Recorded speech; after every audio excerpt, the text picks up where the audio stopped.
So Linda, hey, thanks for your time. Appreciate you joining me on the InSync show. I wanted to have you on and talk a little bit about conversion copywriting for B2B.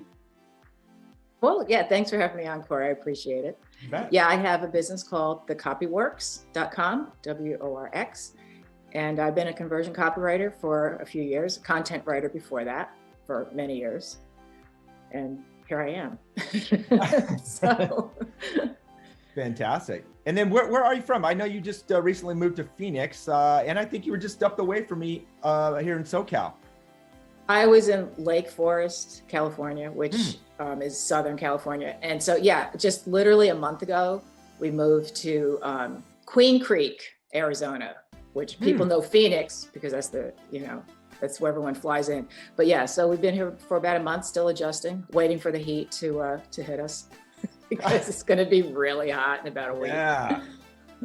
Welcome to Arizona, or the desert, I should say, right? Yeah. From one sand to the other sand. Exactly. Without the beach over here. Yes.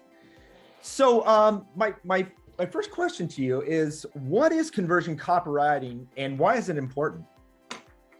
Conversion copywriting is, and I'm going to start off by saying that a lot of people think it's bogus. They compare it to, copywriting is copywriting, but there are fine differences between the different types. Conversion copywriting is focused completely towards revenue.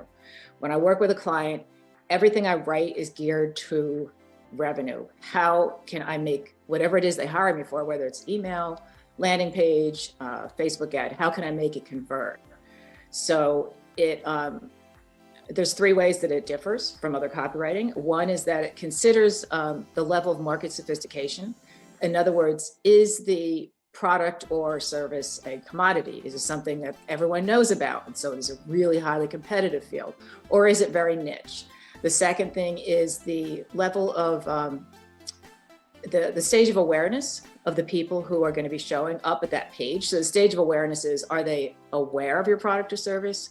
Are they pain aware? Are they solution aware? There's all different levels to this. Unaware being someone who doesn't even know that they have a problem. I always use the analogy of fitness, where somebody doesn't care about getting in shape. And even though they may be really out of shape, they're not going to be interested in hearing anything you have to say if you're trying to sell them a product that they're not even unaware they have a problem, or they don't want to admit it. They might know it. And the third is that I use proven copywriting formulas, not to be confused with templates. So formulas are things a lot of people have heard of: PAS, problem, agitation, solution. These are proven ways to get people from one sentence to the next so that they get through the copy. And it ends with the solution. Sometimes it goes back and forth. There's dozens of formulas. But those are the three differences between conversion copywriting and other types of copywriting. Gotcha. So contrary to a lot of people think, the fact that you can stitch together a coherent sentence doesn't necessarily make you a copywriter. I think I read that someplace before. Exactly, from my post that ended up going viral because people have very strong opinions.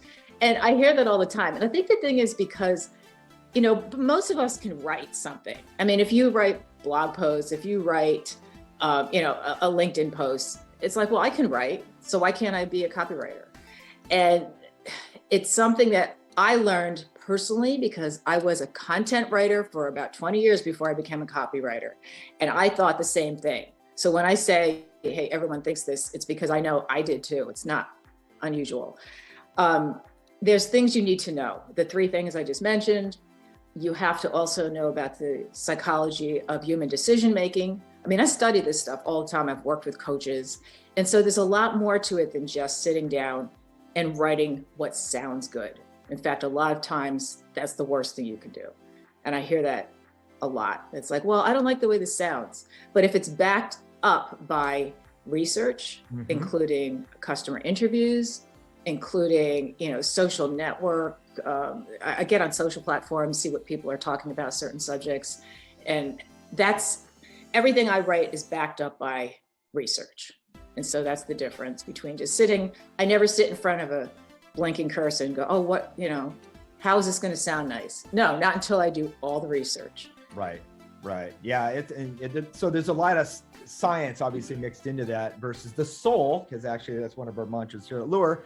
One of the things that's topics of discussion recently that we've been engaged in, and I wish I would have known better going through my marketing education, is the whole concept of psychology and what the human behavior. And I'm assuming a lot of that goes into what conversion copywriting is all about, right? Right, exactly. And it's even down to little things. Like I recently posted on LinkedIn about the button on your website. Yep. You know, if it appears too soon, where people don't have enough information to make a decision, and that decision could be that the product is not for them, but that you want to give them enough information before they have the option to click something, or they're going to click it because it's kind of a tempting thing. It's like, well, I wonder where is this going to take me? And the chances are once they do that, maybe it brings them to a sales page they're not ready to go to. They're not going to go back and say, well, let me see what else they had to say about this. They're just going to bounce. So you have to know about leading people, and it almost sounds manipulative, but it's not. It's just the way we think. You know, you have to bring people through these different, as I mentioned, levels of awareness, so that they're at a point where they can make a decision. And if you throw a button in too soon, it's going to ruin them. Yeah, they're just going to leave. Right. So you're going to lose a potential sale. So things like that. Yeah, very good point. Good point.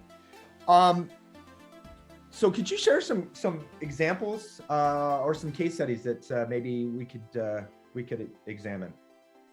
I wrote a website for JRM web marketing recently, and I did the entire website. Yeah, Jesus McDonald. He gave me permission to talk about his site. And the thing that makes it so interesting is I met him after he had already hired an SEO copywriter who wrote the whole site. So it was very SEO friendly, which meant Google could find the site super easily. But then once they got to the site, there was a multitude of things that I saw could be done better in the way of conversion. For one, and we laugh about this now, he was using stock photos that were very kind of, just everyone does it. And in the headline, the hero section, that's the big section on the top of the page, that's the most important real estate, because usually when someone gets to your site, that's the first thing they see, unless they're taken to a different page from an ad or something. And if that's above the fold? Above the fold. Yes, that's old school terms, right? Yeah, I think it's still new school terms. I mean, it is, you're right. There's no fold in websites, right? But yeah, it was nothing that was going to attract any. It just was like website developers were the best, that sort of thing. So he hired me reluctantly because he had just had the whole site done, and I completely changed it around. And I have, I'm in the middle of redoing my website, but I will have that whole before and after picture sort of up there. But the difference was huge because everything now is geared to capturing people once they get on the site, instead of having them come to the site and say, well, okay, this isn't anything new. So yeah, he may have been capturing people from Google, but he wasn't keeping them. And so hopefully, I mean, it's brand new, that the changes. It takes a while before you see, conversions change on a website.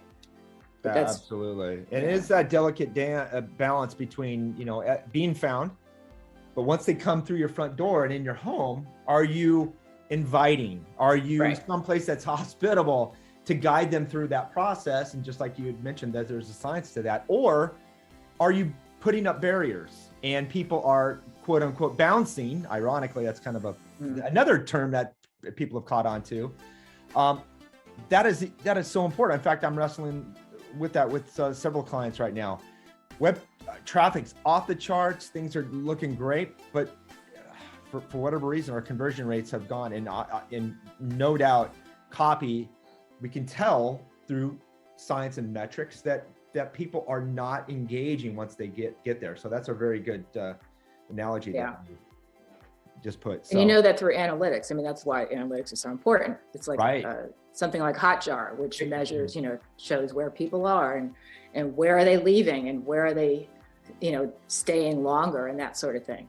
So until you know that, I mean, because I was like, a lot of people I start working with don't always have that before picture. They don't have a lot of analytics. Right. And it's too bad, because that's when I want to be put up against what you currently have so that you can see the difference. And if you don't, it's harder to see, because it's going to take longer, see the traction that you would get.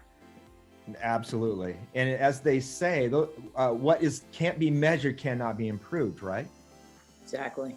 So yeah, as a former creative, or I shouldn't say former, but creatives always buck the system of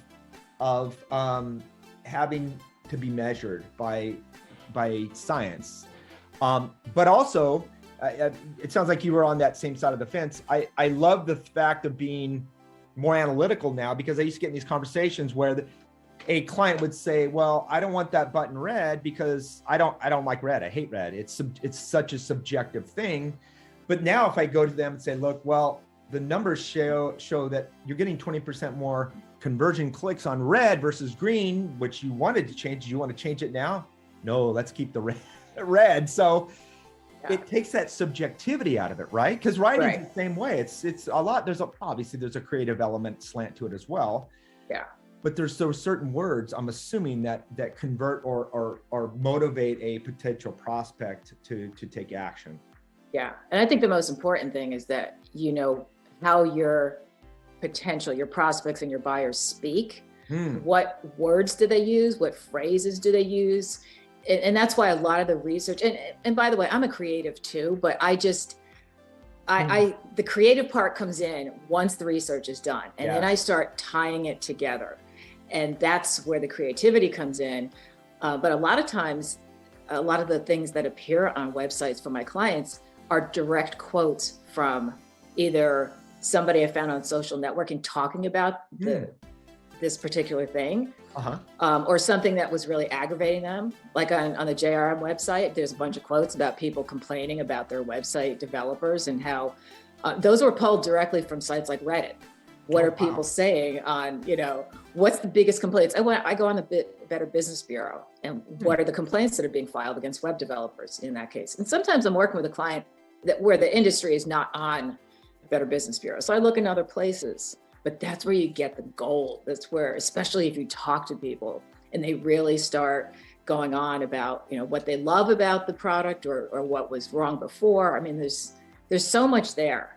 And there's a lot on LinkedIn, people talking about, you have to talk to your customers. And that's probably, one of the most important things. Well, it is the most important thing. Absolutely. Because they're talking about you, right? That's,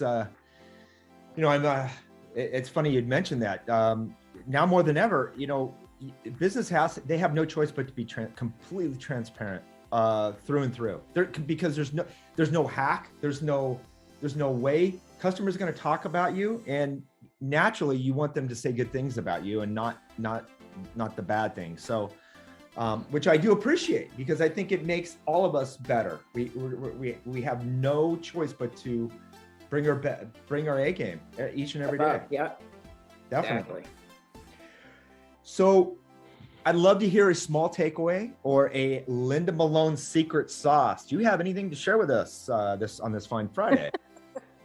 I think the number one thing, and I sort of alluded to it just now, is that the most important thing you can do is to talk to your potential customers and your current customers and past customers, depending on what kind of product or service you sell.